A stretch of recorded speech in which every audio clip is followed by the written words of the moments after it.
Greetings from Oceanside, California. This is the Ryder Report on the road.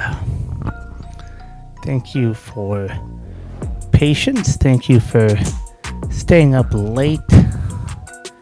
Thank you for just being you. This is the Ryder Report. I am Ryder Bullock.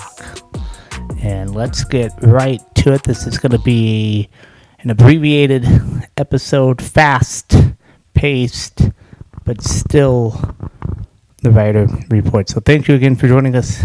I am Ryder Bullock. We do have breaking news this hour. Loyola University Chicago and the entire college basketball community are mourning the loss of Sister Jean Dolores Schmidt. She passed away today at the age of 106. Sister Jean was a Catholic nun, a beloved campus minister, and the official chaplain of the Ramblers men's basketball team. She became a national icon during Loyola's 2018 Final Four run, capturing hearts with her unwavering faith, wisdom, and infectious enthusiasm for the game.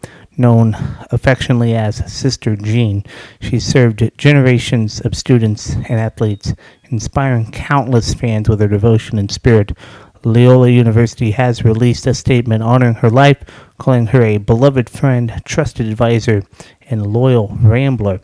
We will continue to bring you updates on tributes and memorial services as they are announced. Sister Jean's legacy will live on in the hearts of the Loyola community and college basketball fans everywhere. Now to the Los Angeles Clippers, who delivered a statement performance routing the Guangzhou Loong-Lions 142-95 in a game that highlighted their offensive firepower and defensive dominance. From tip-off, the Clippers set the tone, building a lead that stretched to a staggering 50 points at its peak. LA was scorching from the floor, hitting 62.7%, including 48.8% from three-point range. In contrast, Guangzhou struggled to find rhythm, shooting just 37.8% overall and 40.5% from beyond the arc. The Clippers also dominated the paint, scoring 58 points inside compared to Guangzhou's 14. The Clippers controlled the glass, grabbing 46 rebounds, 34 defensive and 12 offensive. Guangzhou's 25 was their total rebounding numbers. Their ball movement was equally impressive, dishing up 42 assists on 142 points, a stark contrast to Guangzhou's 19 assists. LA's defense was suffocating with 10 steals and 10 blocks, forcing Guangzhou into 23 turnovers that the Clippers converted into 25 points off turnovers. Meanwhile, LA limited their own mistakes, committing 16 turnovers and allowing just 19 points off of them. Fast break is where the Clippers thrived in transition, scoring 25 fast break points, overpowering Guangzhou's 7 and turning early runs into a blowout that never let up. Both teams finished with 28 fouls, but LA was able to manage the games physically despite receiving 3 technicals. The game showcased the Clippers at their best, are efficient, balanced, and dominant in all aspects of the game. Their ability to stretch the floor, crash the boards, and create high-quality shots in transition made the difference. Guangzhou never managed to get within striking distance, making this a definitive statement win for LA. Key players for the Clippers: Kawhi Leonard, 18.6 of 10 on the day, 1 from 2 on the line. Victor Oladipo had 24 for Guangzhou, 8 of 12 on the night. In East Rutherford, New Jersey, Thursday night belonged to the New York Giants, and their rookie duo, Cam Skattebo and Jackson Dart, started as the Giants handed the defending Super Bowl champion Philadelphia Eagles a 34-17 loss. Skattebo bulldozed his way into the end zone 3 times, once from 4 yards out, twice from the 1 yard line, finishing with a career-high 98 yards on 19 carries. Dart, after a concussion test, didn't miss a beat. The rookie quarterback scrambled for a 20-yard touchdown run, and later connected with Wandale Robinson on a 35-yard catch and run touchdown. He finished 17 of 25 for 195 passing yards and 58 rushing yards on 13 carries. The Giants defense shined as well, sacking Jalen Hurts 3 times and intercepting him in the fourth quarter. Cordale Flott returned Hurts' first pick of the season, 68 yards for a pivotal score.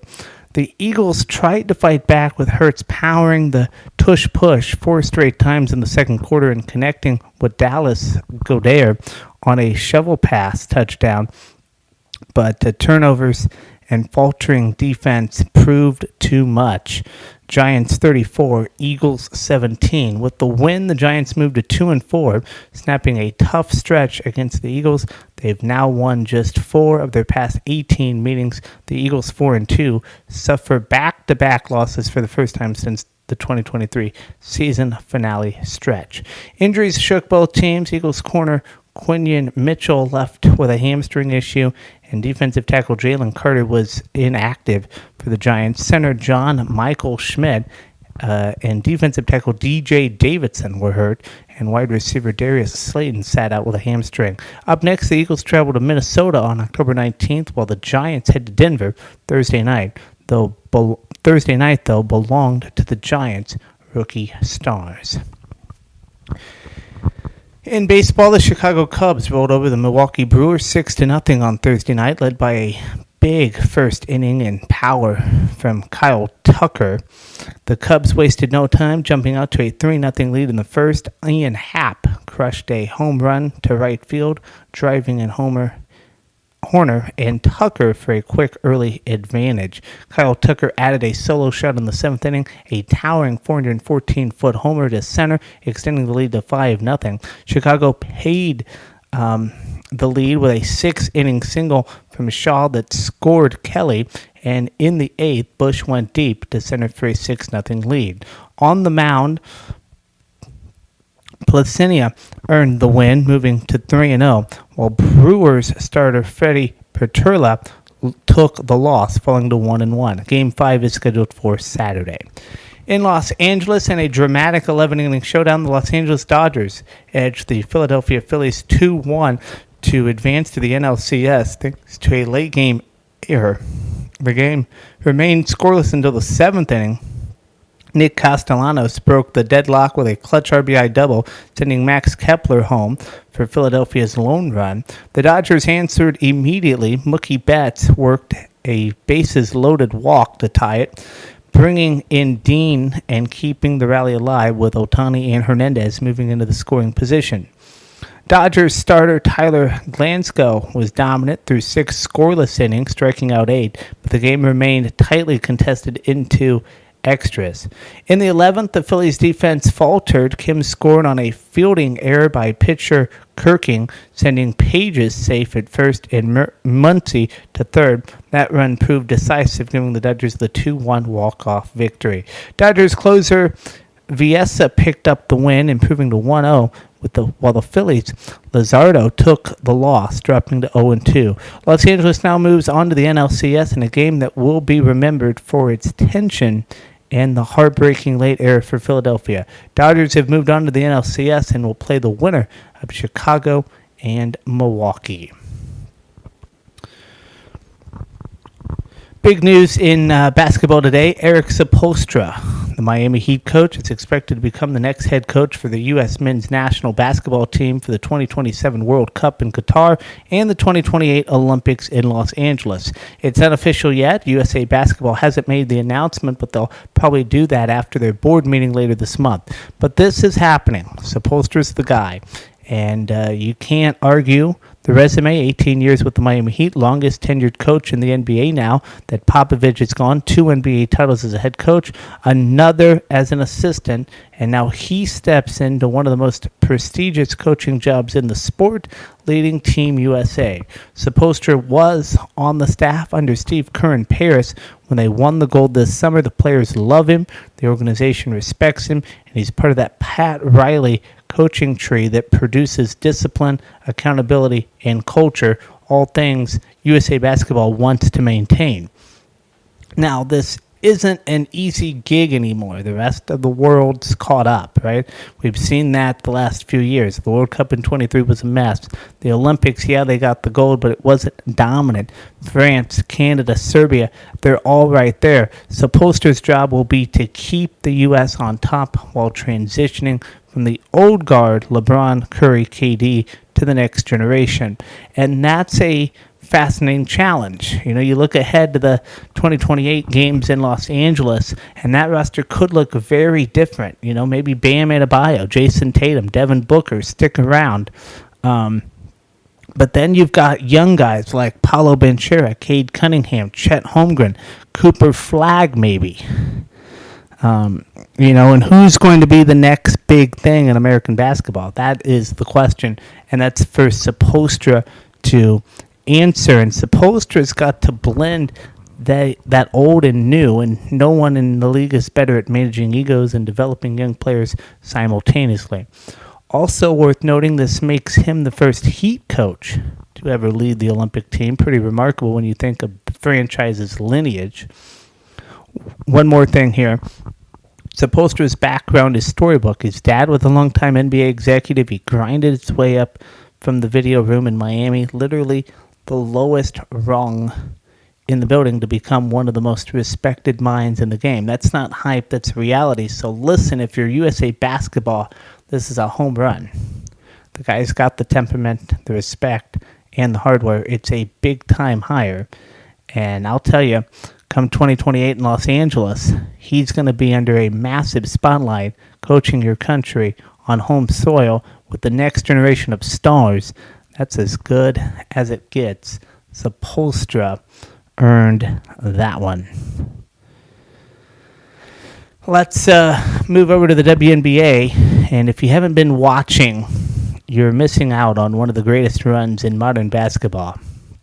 The Las Vegas Aces, led by A'ja Wilson, are one of the doorstep, on the doorstep, of yet another championship, another trophy to put in that great trophy case. They won last night 90-88 over the Phoenix Mercury on a turnaround jumper by Wilson with 0.3 of a second left. That's a cold-blooded championship-type shot. And with that, the Aces go up 3-0 in the first ever best-of-7 WNBA Finals. Now, in the old format, best-of-5, this thing would already be over. They'd be popping champagne, but not this year. The league expanded the finals to 7 games, and the Aces still have one more to get. Game 4 is tomorrow night in Phoenix. We will, of course, have scores, highlights, analysis of all of that tomorrow.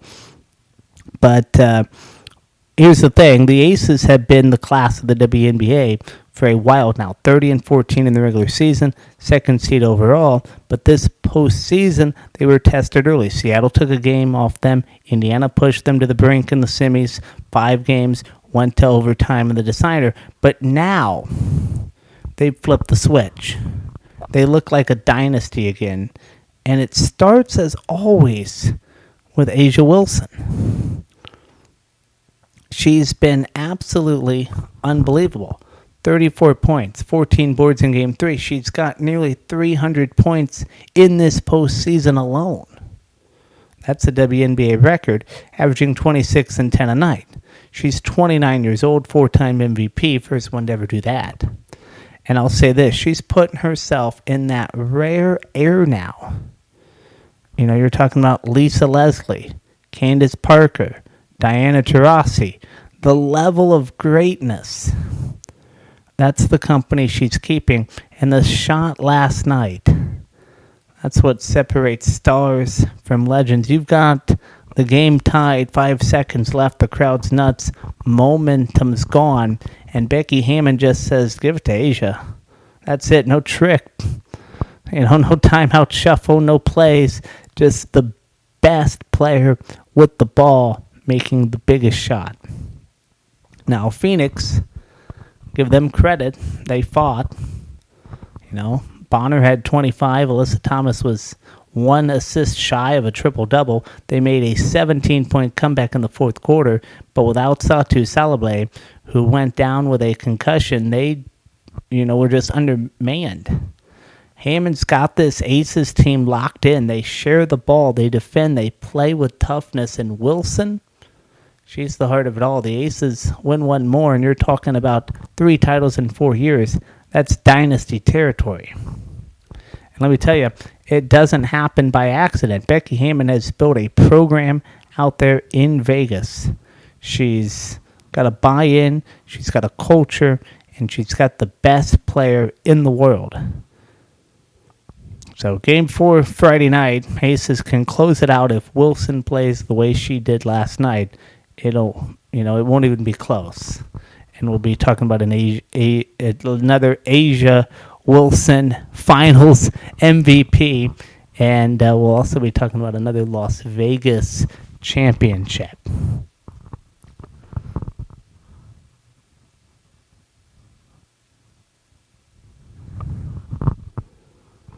Let's end it with this story. Michaela Schifrin, one of the greatest skiers we've ever seen, maybe the greatest of all time, is heading into this Olympic season looking to rebuild herself physically and mentally after 2 brutal crashes the last couple of years. One that left her battling PTSD, cost her valuable ranking points, and frankly shook her confidence. Schifrin says she's finally in a better place. She said, "My confidence is getting better." That's what she told the Associated Press this week, and that's good to hear. Now, she's not going full throttle. She's cutting her schedule way down. No downhill at all this year. Probably no Super G until at least mid-December. Maybe one race in St. Moritz, so it's going to be mostly slalom and giant slalom, the events that made her a star. And listen, that's a smart move. I like that move because you don't come back from crashes like that, knee injuries, muscle tears, and the psychological toll by pretending it didn't happen. You take your time, you control what you can, and you work your way back. Schifrin's been open about PTSD, about her nerves, about not feeling like herself for months, and I'll tell you, that kind of honesty is rare, especially in elite sports, and this is an elite move from an elite athlete. I love this. This woman who's got 101 career World Cup wins, 5 overall titles, 2 Olympic golds, she's done it all, and she's saying, I'll get the jitters every season. That tells you what kind of competitor she is. She's been training heavy. GS down in Argentina, working on fundamentals, rebuilding her base. And even after all the success, she's been talking about wanting to find better skiing. That's the mentality of a legend. Never satisfied, always refining. Now let's be clear. She doesn't owe the sport anything. Okay, she's already rewritten the record book. But the fact that she's still chasing greatness after everything she's gone through says a lot about her love for competition and her world toughness. So when the World Cup season opens in Austria later this month, don't look at the times, don't look at the medals. Just look at how she handles being back. If she's healthy, if she's smiling again, that's a win. And by the time the Mon-Quarantina Olympics roll around in February, she'll be right where she needs to be. Michaela Schifrin's comeback isn't just about skiing. It's about resilience. She's been through the worst of it, and she's still here. And that's what makes champions special.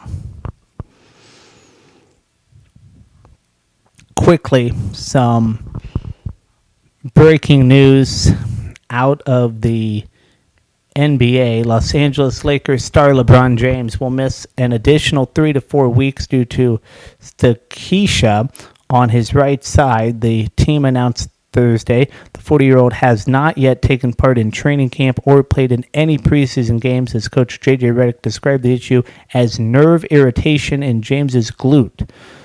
Stachia involves irritation or compression of the sciatic nerve, which runs from the lower back through the leg and can cause pain, numbness, tingling.